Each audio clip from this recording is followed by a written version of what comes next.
যারা বিপ্লব সংগঠিত করেছে তারাই এই দেশ গড়বে। বিপ্লবটা ছাত্র জনতার, ছাত্র নাগরিকদের এবং বিপ্লবের পরে রাষ্ট্র পুনর্গঠনটা ছাত্র নাগরিকরাই করবে।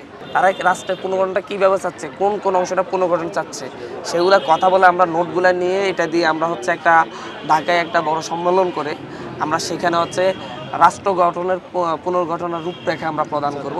তৃণমূলদের সাথে আমরা কথা বলতে এসেছি। তারা যদি বাংলাদেশের রাজনীতি করতে চায় তাহলে সে আওয়ামী লীগ ফ্যাসিস্টের মতো সে অপরাজনীতি করলে চলবে না, নিজেদেরকে সংশোধন করতে হবে। আর এই বার্তা দেওয়ার জন্য আমরা জেলায় জেলায় বড় করে সম্মেলন করবো, ছাত্র নাগরিক সম্মেলন।